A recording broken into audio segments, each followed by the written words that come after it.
આજે અમદાવાદના ઇતિહાસનું સૌથી મોટું ડિમોલિશન થયું. ચંડોળા તળાવની આસપાસ જેટલા પણ ઇલીગલ ઇમિગ્રન્ટ્સ એટલે કે ગેરકાયદેસર રીતે રહેતા બાંગ્લાદેશીઓ હતા ને એમના બધાના ઘર તોડી પાડવામાં આવ્યા. પરંતુ એક મિનિટ, જેમને બાંગ્લાદેશીઓને પનાહ આપી એટલે કે લલા બિહારી.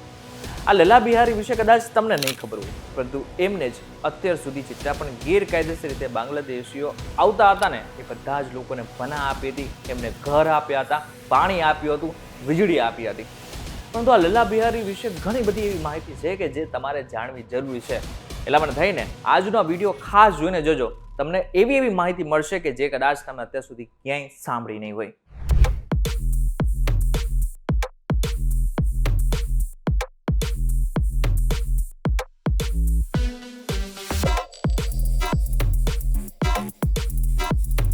નમસ્કાર, welcome back folks VTV digital ઉપર તમે જોઈ રહ્યા છો ડેઈલી ડોઝ અને હું છું આપનો દોસ્ત કરણ ચડોદરા.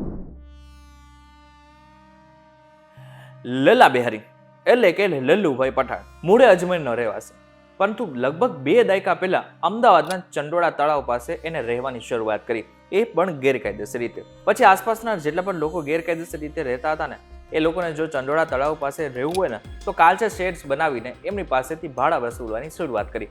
પરંતુ એની એકચ્યુઅલમાં નજર તો જે લોકો બાંગ્લાદેશથી ભારતમાં આવે છે અથવા તો અમદાવાદમાં આવે છે ને એ લોકો ઉપર હતી, કારણ કે એ લોકોને સામાન્ય રીતે કોઈ ઘર આપતું નહોતું. એટલા માટે થઈને ચંડોળા તળાવની આસપાસ એને ઘર આપવાની શરૂઆત કરી. ધીરે ધીરે ચંડોળા તળાવના પૂર્વ ભાગમાં લગભગ મોટા ભાગના ઘરો બાંધવા લાગ્યા અને એવું લાગવા માંડ્યું હતું કે આ એક પ્રકારનું મિની બાંગ્લાદેશ છે.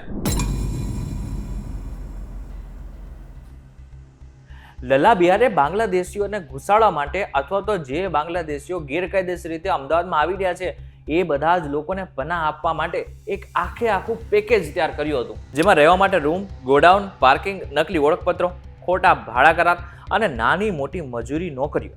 અને આ સાથે બંગાળના જેટલા પણ એજન્ટો હતા ને એ બધા જ લોકો ઇલીગલ ઇમિગ્રન્ટ્સ એટલે કે ગેરકાયદેસર રીતે જે લોકોને ભારતમાં ઘૂસવું છે ને એ બધા જ લોકો લલ્લાનું નામ લેતા અને એમ કહેતા કે તમે લલ્લાને એકવાર મળી લેશો ને તો તમારું બધું જ કામ કરી દેશે. અને આ જે લલા બિહારી છે ને એ દર મહિને 10 થી 12 લાખ રૂપિયા કમાતો, જે સામાન્ય માણસ કોઈ દિવસ વિચારી પણ ના શકે. એટલે કે દર મહિને 10 થી 12 લાખ કમાવું એ સામાન્ય માણસનું તો સપનું હોય છે.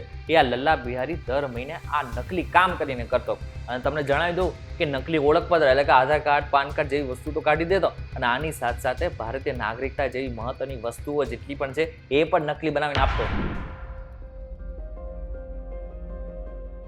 હવે નકલી વસ્તુ તો બનાવવાની શરૂઆત કરી, નકલી ઓળખપત્રો બનાવી નાખ્યા, લોકોને વસાહતો આપી દીધી અને નકલી ઓળખપત્રો કે પછી માણસોને રાખવા પડતું જ નહોતું, એને અમદાવાદની સૌથી મોટી વીજ ચોરી પણ કરી. ટોરેન્ટ પાવરના વીજ પુરવઠાને ગેરકાયદેસર રીતે ચોરીને તે ઝૂંપડામાં જોડાણ આપતો અને દરેક ઘર પાસેથી 500 થી 1000 રૂપિયા વસૂલતો. આ વીજ બિલના આધારે તે ખોટા ભાડા કરાર બનાવીને લોકોને નકલી ઓળખ પણ અપાવતો.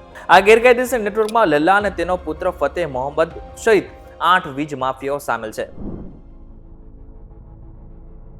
અને આ બધાથી પણ અલગ અને આ બધાથી ખરાબ ઘણી બધી મહિલાઓએ એવી પણ ફરિયાદ કરી છે કે લલા બિહારીએ અમને વેશ્યા પ્રવૃત્તિમાં પણ ધકેલી હતી.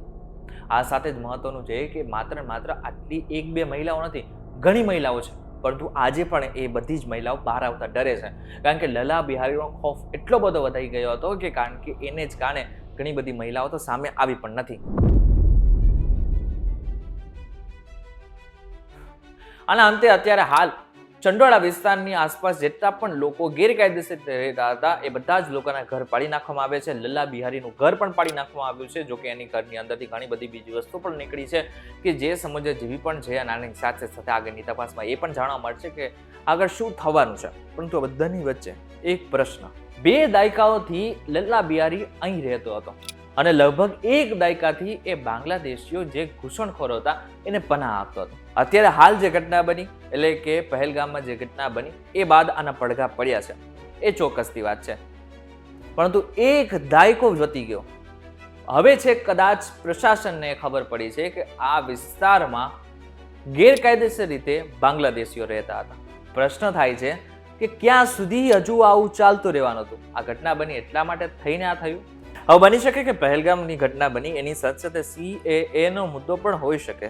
એટલે કે આગળના સમયમાં CAA ને મુદ્દાને કારણે પણ જે પણ ઘૂસણખોરો છે એમને બહાર કાઢવાનો પ્લાન છે.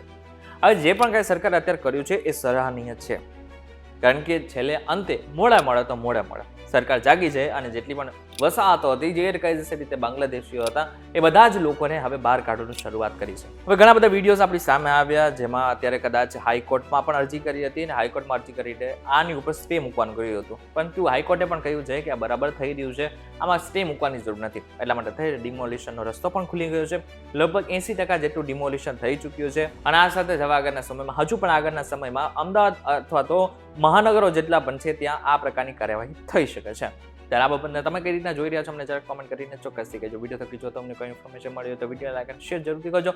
તો આ જ ઇન્ફોર્મેટિવ વિડીયોઝ માટે વીટીવી સાથે જોડાયેલા રહેજો.